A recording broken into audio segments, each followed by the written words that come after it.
Roald Dahl is the author of countless brilliant books read by generations of children, including Charlie and the Chocolate Factory, James and the Giant Peach, Fantastic Mr. Fox and Matilda.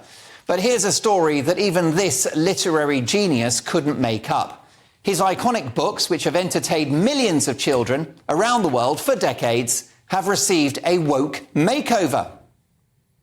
The Telegraph's arts and entertainment editor, Anita Singh, reports that Roald Dahl's publisher, Puffin, has made hundreds of changes to the original text. The obese Augustus Gloop from Charlie and the Chocolate Factory is no longer fat. That's right, he's had a diet. Mrs. Twit is no longer fearfully ugly. And the Oompa Loompas have gone gender neutral. Of course they have. The publishers, Puffin, are a good advert for taxidermy. Get stuffed. These people know no shame. That became clear to me when write-on theatre companies were rewriting Shakespeare to make it less problematic, even though Shakespeare is widely considered the greatest author the world has ever seen. The arrogance of these censorious thugs knows no bounds when they think that they can slap a trigger warning on George Orwell's dystopian book 1984, completely missing the irony there, or when they think they can cancel episodes of Fawlty Towers, claiming they're racist, even though the very message of those episodes was an anti-racist one. What gives this generation, or any generation, the right to get their filthy mitts on the great art of the past? Bruce Springsteen famously said the great thing about a song is it stays written. Except that's sadly no longer the case. Just last Christmas, we saw apparently offensive lyrics from the Fairy Tale of New York removed from radio versions of the song. Apparently, if we're now exposed to the word faggot, the offending word from that song, our heads will explode or something.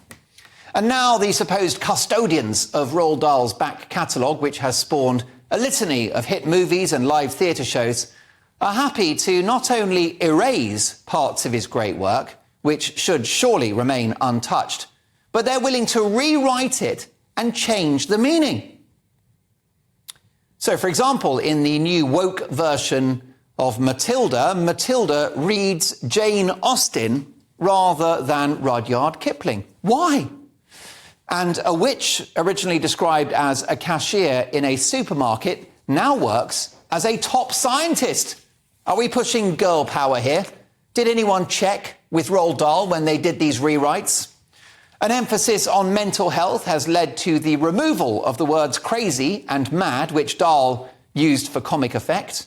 And, of course, the words black and white have been removed as well. Characters no longer turn white with fear, and the big friendly giant in the BFG cannot wear a black cloak. This is progress, is it? What was glorious about Roald Dahl's books is that they were violent, they were dark, rude and offensive. They were troubling, they were sinister, they were creepy. They were an outrage, which is why children have always devoured them with such joyful glee. It turns out children aren't woke. Only the pathetic so-called sensitivity readers who are employed by these publishers to look for offence everywhere. Well, here on Mark Dolan tonight, we're one step ahead of the censors with some new politically correct titles for some of Roald Dahl's greatest hits. So, for example, the big friendly giant could be replaced by the average-sized friendly person. Is that better? Has that spared your feelings? The witches could be replaced by the single independent women who are very emancipated, got their own lives. Charlie and the Chocolate Factory? Well, it's going to go vegan, isn't it? And sugar-free, I've got no doubt. And last but not least, James and the Giant Peach becomes James and the plus-sized peach. All about body positivity. Can't be too careful. Harsh humour and violent, provocative language and murderous themes are things that kids can't get enough of. They love it. This shocking move is typical of the woke movement, which is willfully anti-art.